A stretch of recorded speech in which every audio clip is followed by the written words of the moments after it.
Pernahkah Anda berpikir, siapa manusia pertama yang akan dilempar ke dalam neraka? Bukan penjahat, bukan pembunuh, bukan penyembah berhala. Justru mereka adalah orang yang terlihat paling saleh, ahli ilmu, ahli ibadah, bahkan pejuang di jalan Allah. Mereka membaca Al-Quran, bersedekah, dan berjuang. Tetapi semua itu menjadi bahan bakar api neraka karena tidak dilakukan dengan hati yang ikhlas. Jika orang yang tampak paling dekat dengan agama justru menjadi penghuni neraka pertama, lalu bagaimana dengan kita yang masih lalai, masih mencintai dunia, dan ibadahnya penuh kepura-puraan? Bismillahirrahmanirrahim.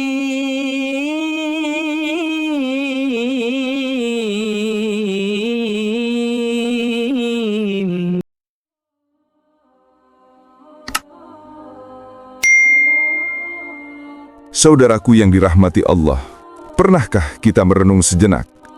Jika neraka itu benar adanya, siapakah manusia pertama yang akan dilemparkan ke dalamnya? Pertanyaan ini bukanlah sekadar topik pembahasan, melainkan tamparan bagi hati yang mulai lalai. Neraka bukan mitos, bukan dongeng, bukan ancaman kosong. Dalam Al-Quran dan ribuan hadis yang sahih, neraka digambarkan sebagai tempat azab paling mengerikan, diciptakan oleh Allah bukan tanpa tujuan, melainkan sebagai balasan atas kesombongan, kemunafikan, dan pembangkangan manusia terhadap Robnya. Namun yang membuat hati bergetar adalah kenyataan bahwa penghuni pertama neraka bukanlah manusia biasa, bukan pula pendosa kecil, melainkan golongan yang selama hidupnya tampak salih di mata manusia, tetapi amalnya tertolak di sisi Allah. Dalam hadis riwayat Muslim dijelaskan bahwa orang yang pertama kali diadili dan dimasukkan ke neraka adalah orang alim yang berilmu tetapi tidak mengamalkannya, orang dermawan yang beramal karena ingin dipuji, dan mujahid yang berperang bukan karena Allah, melainkan demi kehormatan dirinya sendiri. Tiga kelompok ini bukanlah orang yang hidup dalam dosa terang-terangan, tetapi mereka adalah orang yang secara lahir terlihat taat. Mengapa mereka didahulukan? Karena keikhlasan adalah pondasi utama diterimanya amal.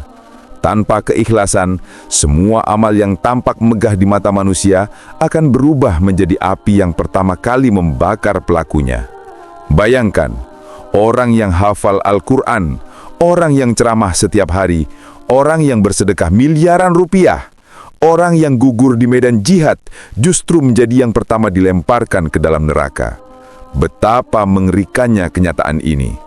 Jika mereka saja tidak aman, bagaimana dengan kita yang sholat masih sering ditunda, sedekah masih dihitung-hitung, dan hati masih penuh riya dan cinta dunia? Pembahasan ini bukan untuk menakut-nakuti semata, tetapi untuk mengguncangkan hati agar sadar. Allah tidak melihat bentuk wajahmu atau penampilan ibadahmu, tetapi melihat isi hatimu. Pertanyaannya, apakah hati kita sudah benar-benar ikhlas, atau justru diam-diam sedang menyiapkan tiket menuju neraka? Golongan pertama yang dimasukkan ke neraka, ahli ilmu tanpa keikhlasan. Dalam sebuah hadis sahih yang diriwayatkan oleh Imam Muslim, Rasulullah Shallallahu Alaihi Wasallam bersabda bahwa pada hari kiamat, orang pertama yang akan dipanggil untuk diadili bukanlah pelaku maksiat besar, tetapi justru tiga golongan yang tampaknya mulia di mata manusia: ahli ilmu, mujahid, dan orang dermawan. Menariknya, golongan pertama yang dihadirkan di hadapan Allah adalah seorang alim, orang yang hidupnya dipenuhi dengan keresahan ilmu agama, mengajarkan Al-Quran, memberikan ceramah, dan menuntun manusia pada jalan kebenaran. Di dunia, namanya diagungkan, ucapannya dikutip, dan banyak orang menyebutnya guru, ustaz, tokoh agama. Manusia mengira dialah calon penghuni surga tertinggi. Namun, di sisi Allah, semua itu justru menjadi sebab pertama untuk memasukkannya ke dalam neraka jahanam. Karena satu alasan, hilangnya keikhlasan. Ketika ahli ilmu itu berdiri di hadapan Allah, dia akan ditanya tentang nikmat ilmu dan pengajaran yang pernah ia lakukan. Dengan penuh keyakinan, dia menjawab, "Ya Allah, aku belajar ilmu dan mengajarkannya demi Engkau." Tetapi Allah Maha Tahu isi hati hambanya. Allah berkata, "Kamu berdusta. Engkau belajar ilmu bukan karena aku, tetapi agar disebut alim, agar manusia memuji dan mengagungkanmu. Engkau membaca Al-Quran bukan demi aku, tetapi agar mereka mengatakan betapa merdunya suaranya, betapa alimnya dia. Dan sebutan itu telah kamu dapatkan di dunia." Lalu Allah memerintahkan malaikat untuk menyeretnya dengan wajah tertelungkup ke dalam neraka jahanam. Hadis ini menunjukkan betapa berbahayanya riya dan cinta popularitas. Bukan karena ia tidak beramal, tetapi karena niat yang rusak telah menghancurkan seluruh ibadahnya. Inilah yang disebut dengan syirik khafi, kesyirikan kecil yang tersembunyi di hati, di mana seorang hamba tidak menyembah berhala secara fisik, tetapi hatinya menyembah pujian manusia, perhatian manusia, dan pengakuan dunia. Manusia mengira dialah calon penghuni surga tertinggi. Namun di sisi Allah, semua itu justru menjadi sebab pertama untuk memasukkannya ke dalam neraka jahanam, karena satu alasan, hilangnya keikhlasan. Inilah ancaman besar bagi siapapun yang menyampaikan agama, baik dalam bentuk ceramah, konten dakwah, tulisan agama, atau pengajaran. Bukan hanya para ustadz, tetapi juga kita yang menulis status Islami, membadikan ayat dan hadis, atau berbicara tentang agama di media sosial. Jika niat kita bergeser dari mencari ridha Allah menjadi mencari impresi manusia, maka kita sedang menggali jalan ke neraka tanpa sadar. Allah mengingatkan dalam surat Al-Bayyinah, padahal mereka tidaklah diperintahkan kecuali untuk menyembah Allah dengan memurnikan ketaatan kepadanya dalam menjalankan agama. Ini menunjukkan bahwa keikhlasan bukan tambahan dalam ibadah, tetapi fondasi utamanya. Ibarat bangunan, amal tanpa ikhlas seperti istana megah yang berdiri di atas pasir. Ia runtuh sebelum sempat dihitung sebagai pahala. Maka inti pertama yang harus kita pahami adalah, ilmu bukan jalan keselamatan jika tidak diiringi dengan keikhlasan. Justru ia bisa menjadi jalan tercepat menuju neraka jika digunakan untuk kesombongan. Pertanyaannya, ketika kita berbicara tentang agama, untuk siapa sebenarnya kita melakukannya?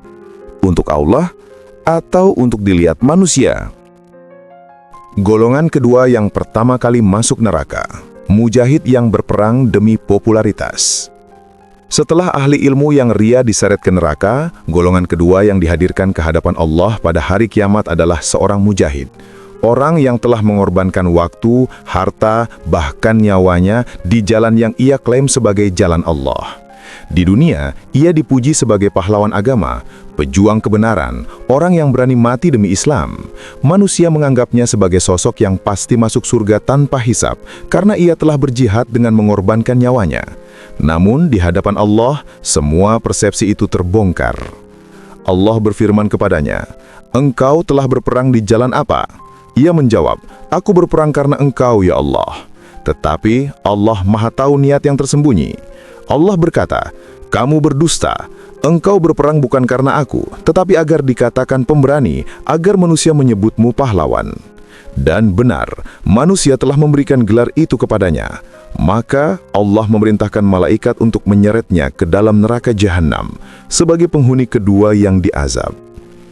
Hadis ini mengajarkan kita sesuatu yang sangat mengejutkan dan menakutkan. Bahkan mati syahid pun tidak diterima jika niatnya bukan karena Allah. Siapa yang lebih tinggi derajatnya selain syuhada? Namun, jika jihad dilakukan demi pengakuan manusia, maka jihad itu berubah menjadi tiket tercepat menuju neraka. Fenomena ini sangat relevan di zaman sekarang. Jihad fisik mungkin tidak banyak terjadi di sekitar kita, tetapi bentuk jihad lain hadir dalam berbagai amal, berdakwah, menegakkan amar ma'ruf nahi mungkar, mengajak orang kepada kebaikan. Jika semua itu dilakukan demi citra diri atau untuk mendapatkan penghormatan dan pengaruh di mata manusia, maka amalan itu tidak ada nilainya di sisi Allah. Bahkan dalam kehidupan modern, banyak orang yang berjihad secara digital, membuat konten dakwah, menegur kemungkaran di media sosial, membela agama dengan kata-kata. Namun pertanyaannya sama, apa niatnya? Apakah untuk membela kebenaran atau sekadar ingin viral? Apakah untuk menolong agama Allah atau menolong ego dan gengsi pribadi? Allah berfirman dalam surah Al-Hajj ayat 37. Daging dan darah hewan kurban itu sekali-kali tidak akan sampai kepada Allah, tetapi yang sampai kepadanya adalah ketakwaan dari kalian. Ini menunjukkan bahwa Allah tidak butuh aksi besar kita. Allah tidak butuh pengorbanan fisik kita. Yang Allah inginkan adalah hati yang tunduk dan ikhlas. Maka seseorang bisa berjuang dengan segala daya dan bahkan mengorbankan nyawanya. Tetapi jika hatinya condong kepada penghormatan dunia, maka Allah tidak memandang amalnya sama sekali. Betapa hal ini menjadi peringatan keras bagi para pejuang agama, aktivis dakwah, penggerak komunitas Islami, dan bahkan para konten kreator religi yang merasa telah berjuang di jalan Allah. Bayangkan, seseorang yang mati di medan perang, darahnya mengalir demi agama, namun akhirnya dilempar ke dalam neraka karena niatnya bukan lillah, tetapi linnas, untuk manusia. Dan yang paling menakutkan, orang itu mungkin tidak pernah sadar bahwa niatnya salah karena ia lebih sibuk dengan pandangan manusia daripada pandangan Allah. Inilah pelajaran besar dari golongan kedua. Amal besar tidak akan menyelamatkan jika niatnya rapuh. Amal kecil bisa mengantarkan ke surga jika ikhlas. Pertanyaannya sekarang, untuk siapa kita berjuang setiap hari? Untuk agama Allah atau untuk nama kita sendiri? Golongan ketiga yang pertama kali masuk neraka. Orang dermawan yang bersedekah demi pujian manusia. Setelah ahli ilmu dan pejuang yang tidak ikhlas dijatuhkan ke dalam neraka, Allah mendatangkan golongan ketiga, orang yang bersedekah, berinfak, dan dikenal sebagai dermawan besar di dunia. Ia mungkin dikenal sebagai donatur masjid, pembangun pesantren, penyantun anak yatim, penyumbang dana kemanusiaan. Jika namanya disebut, semua orang kagum, karena dialah sosok yang dianggap sebagai penolong umat dan pembuka jalan kebaikan. Namun apa yang terjadi di hadapan Allah sangat berbeda dari anggapan manusia. Allah bertanya kepadanya, "Apa yang engkau lakukan dengan harta yang aku titipkan kepadamu?" Ia menjawab, "Tiada ada satu jalan kebaikan pun kecuali aku infakkan hartaku padanya karena engkau ya Allah." Maka Allah berfirman yang maha mengetahui isi hati manusia, "Engkau dusta. Engkau bersedekah agar dikatakan dermawan, agar manusia memujimu, dan itu telah engkau dapatkan di dunia." Lalu Allah memerintahkan malaikat untuk menyeretnya ke dalam neraka jahanam. Ini adalah fakta mengerikan. Sedekah yang dipuji manusia belum tentu dipuji Allah. Bahkan orang yang menginfakkan seluruh hartanya bisa menjadi penghuni pertama neraka jika niatnya tidak ikhlas. Ini bukan sekadar ancaman, tetapi peringatan keras dari Rasulullah SAW bahwa amal sebesar apapun akan sia-sia jika dikerjakan untuk pencitraan.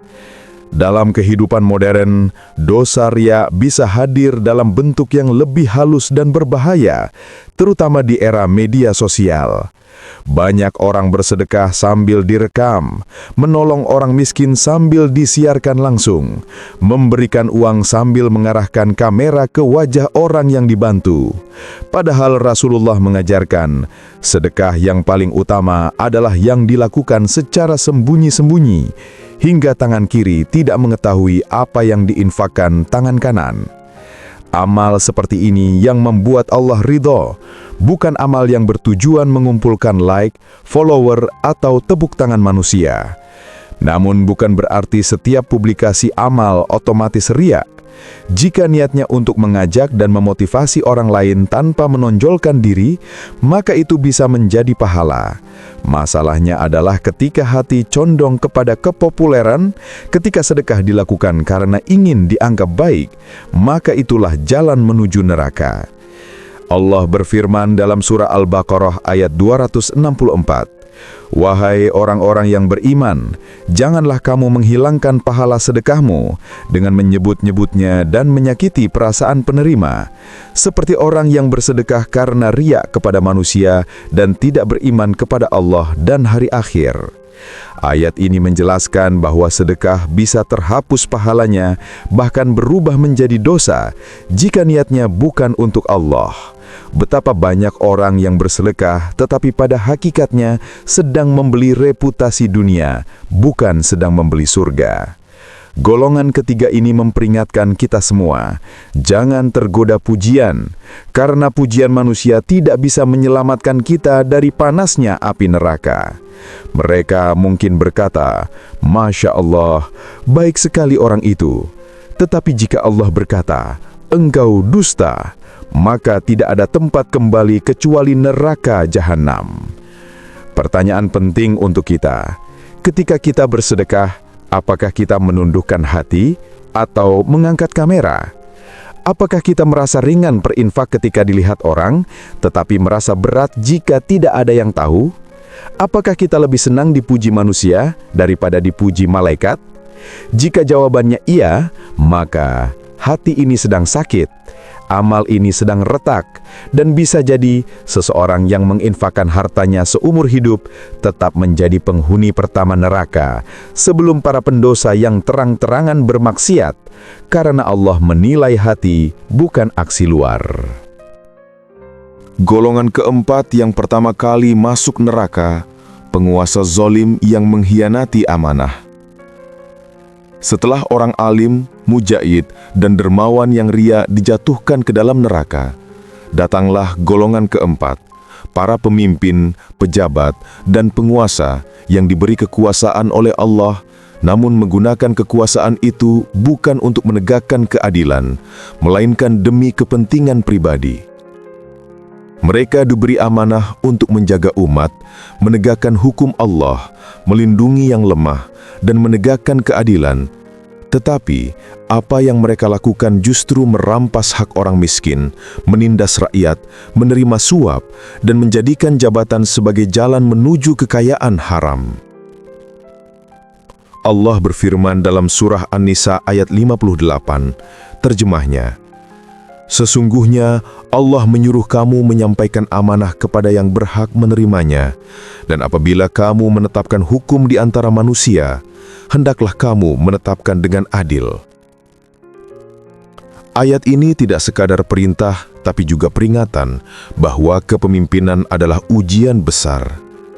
Jabatan bukan kehormatan, tetapi pengadilan akhirat. Rasulullah SAW bersabda, maknanya, pemimpin yang adil akan berada di bawah naungan Allah pada hari kiamat. Namun sebaliknya, pemimpin yang zalim akan menjadi penghuni neraka paling bawah karena kezalimannya merusak kehidupan banyak orang. Ia tidak hanya berdosa atas dirinya, tetapi juga menanggung dosa dari setiap kezaliman dan kesalahan yang muncul dari kebijakan buruknya. Di akhirat, orang-orang yang pernah ia zalimi akan datang menuntut keadilan. Mereka akan mengambil pahala dari penguasa tersebut satu persatu. Bila pahala sudah habis, dosa mereka akan dilemparkan ke pundaknya. Inilah hari ketika jabatan dan kekuasaan tidak lagi bisa menyelamatkan. Semua gelar, kedudukan, bahkan bintang jasa yang dulu dibanggakan berubah menjadi beban yang menjerumuskan ke dasar neraka jahanam. Allah berfirman dalam surah As-Sad ayat 26, terjemahnya, wahai Daud, sesungguhnya engkau kami jadikan khalifah, pemimpin di bumi. Maka berilah keputusan di antara manusia dengan kebenaran, dan janganlah engkau mengikuti hawa nafsu, karena itu akan menyesatkan engkau dari jalan Allah. Sungguh, orang-orang yang sesat dari jalan Allah akan mendapat azab yang berat, karena mereka melupakan hari perhitungan. Penguasa zalim ini bukan hanya yang memimpin negara, tetapi setiap orang yang memimpin sekecil apapun, seperti pemimpin keluarga, pemimpin organisasi, pemimpin kelompok. Jika seseorang diberi tanggung jawab atas manusia atau harta umat, tetapi menggunakannya untuk memperkaya diri sendiri, menipu, atau mengancam demi kepentingan dunia, maka dia termasuk golongan ini. Dalam sebuah hadis yang diriwayatkan oleh Al-Hakim, Rasulullah bersabda, maknanya, tidaklah seseorang yang diberi tanggung jawab memimpin umat, kemudian ia tidak jujur dan tidak menasihati mereka, melainkan ia tidak akan mencium bau surga. Bayangkan, bukan hanya masuk neraka, bahkan mencium bau surga pun tidak diizinkan. Fenomena zaman ini menunjukkan banyak pemimpin yang memprioritaskan popularitas daripada kebenaran. Mereka takut kehilangan jabatan sehingga diam terhadap maksiat. Mereka tergoda harta haram sehingga menjual hukum. Mereka lebih memikirkan citra dunia daripada keselamatan akhirat. Padahal setiap keputusan yang mereka tanda tangani akan diperlihatkan Allah di hari kiamat satu persatu. Golongan keempat ini menjadi pengingat keras bagi siapa saja yang memimpin. Kekuasaan adalah ujian berat. Jika digunakan untuk menolong agama Allah, bisa menjadi jalan menuju surga tertinggi. Tetapi jika digunakan untuk menindas, maka ia akan menjadi bahan bakar neraka jahanam dan termasuk orang-orang pertama yang dilempar ke dalamnya dengan siksa yang tidak tertahankan. Golongan kelima yang pertama kali masuk neraka, orang yang menyembunyikan kebenaran dan menipu umat dengan agama. Golongan kelima yang akan diseret ke dalam neraka dengan hina adalah mereka yang menyembunyikan kebenaran, memutarbalikkan dalil, atau menggunakan agama untuk kepentingan duniawi. Mereka ini bukan orang awam, justru merekalah yang dianggap sebagai tokoh agama, guru spiritual, ustadz, da'i, bahkan siapa saja yang memiliki pengaruh atas umat. Mereka diberi ilmu oleh Allah, diberi kedudukan dan kepercayaan masyarakat, tetapi ketika saatnya membela kebenaran, mereka justru memilih diam karena takut kehilangan popularitas, takut kehilangan donatur, takut dicaci manusia, atau bahkan karena menerima imbalan dari pihak tertentu untuk tidak menyampaikan kebenaran. Allah berfirman dalam surah Al-Baqarah ayat 174, terjemahnya, sesungguhnya orang-orang yang menyembunyikan apa yang telah kami turunkan berupa keterangan-keterangan yang jelas dan petunjuk, setelah kami jelaskan kepada manusia dalam kitab, mereka itulah yang dilaknat Allah dan dilaknat oleh seluruh makhluk yang dapat melaknat. Ayat ini keras dan menakutkan. Menyembunyikan kebenaran bukan hanya dosa pribadi, tetapi dosa pengkhianatan terhadap seluruh umat manusia karena akibat dari kebohongan itu banyak orang terjerumus ke dalam kesalahan. Orang yang seharusnya menjadi penerang justru menjadi sumber gelap yang menyesatkan umat. Rasulullah SAW bersabda, maknanya, barang siapa yang ditanya tentang suatu ilmu dan ia menyembunyikannya, maka ia akan dikekang dengan kekang dari api neraka pada hari kiamat. Hadis riwayat Abu Daud. Begitu dahsyat ancaman bagi mereka yang tahu kebenaran tapi tidak menyampaikannya. Bahkan lebih parah lagi, ada yang menjual ayat-ayat Allah untuk kepentingan dunia. Mereka menjadikan agama sebagai alat untuk mendapatkan kekayaan, jabatan, dan pujian manusia. Mereka menyesuaikan fatwa sesuai selera pendengarnya, bukan sesuai kebenaran wahyu. Fenomena ini sangat jelas terjadi di akhir zaman. Banyak tokoh agama yang lebih takut kehilangan followers daripada kehilangan ridho Allah. Mereka menghalalkan yang haram hanya karena ingin diterima masyarakat. Ketika maksiat merajalela, mereka tidak berani bicara. Bahkan ada yang membela pelaku maksiat karena telah diberi bayaran. Allah berfirman dalam surah Ali Imran ayat 187, terjemahnya, dan ingatlah ketika Allah mengambil janji dari orang-orang yang telah diberi kitab, hendaklah kamu menerangkan isi kitab itu kepada manusia dan jangan kamu menyembunyikannya. Golongan ini termasuk yang paling berat siksaannya, karena mereka bukan hanya berdosa untuk dirinya sendiri, tetapi mereka menjerumuskan ribuan bahkan jutaan orang dengan kesalahan yang mereka benarkan. Setiap orang yang mengikuti kesesatan mereka akan membebankan dosa ke pundak mereka tanpa mengurangi dosa orang yang mengikutinya sedikit pun. Di akhirat kelak, Mereka akan dibangkitkan dalam keadaan wajah hitam legam, lidah mereka menjulur keluar terbakar oleh api, dan perut mereka penuh nanah. Malaikat Zabaniyah meneret mereka sambil berkata, "Inilah orang yang menjual ayat-ayat Allah dengan harga murah. Inilah yang menipu umat dengan agama." Bayangkan kehinaan itu. Orang yang dulu dihormati di dunia, kini yang paling pertama dilemparkan ke neraka. Mereka berteriak, memohon agar diberi kesempatan kembali. Namun tidak ada lagi jalan kembali. Tidak ada lagi ruang untuk meminta maaf atau memperbaiki. Mereka adalah simbol kegagalan terbesar dalam sejarah manusia. Diberi kesempatan menuntun umat menuju surga, tetapi justru menggiring banyak jiwa ke neraka. Inilah bukti bahwa ilmu tanpa kejujuran adalah petaka, kedudukan tanpa tanggung jawab adalah azab, dan agama yang dijadikan alat dunia adalah jalan tercepat menuju neraka jahanam. Renungan yang menggetarkan jiwa. Saudaraku, setelah kita menyaksikan satu persatu golongan yang pertama kali dilemparkan ke dalam neraka, mereka yang ahli ibadah tapi tidak ikhlas, para dermawan yang ria, para mujahid yang haus pujian, ahli ilmu yang menjual kebenaran, dan tokoh agama yang menipu umat, apakah kita masih merasa aman? Apakah kita yakin kita bebas dari ciri-ciri mereka? Bukankah kita sering berharap dipuji saat berbuat baik, sedih jika tidak dihargai manusia, dan bangga atas amal kita, seolah-olah kita layak masuk surga tanpa rasa takut kepada azab Allah? Inilah inti dari pelajaran paling menakutkan dalam hidup. Neraka itu bukan hanya untuk orang kafir dan pelaku maksiat, tetapi juga bagi mereka yang membungkus dosa dengan pakaian ketaatan. Orang yang sholat pun bisa masuk neraka jika sholatnya penuh riya. Orang yang bersedekah bisa dilempar ke jahanam jika sedekahnya dipamerkan. Orang yang berdakwah bisa diseret ke neraka jika dakwahnya dijadikan jalan popularitas dan kekayaan. Betapa banyak amal besar yang terlihat bercahaya di mata manusia, tetapi ternyata gelap dan busuk di hadapan Allah karena hilang keikhlasan di dalamnya.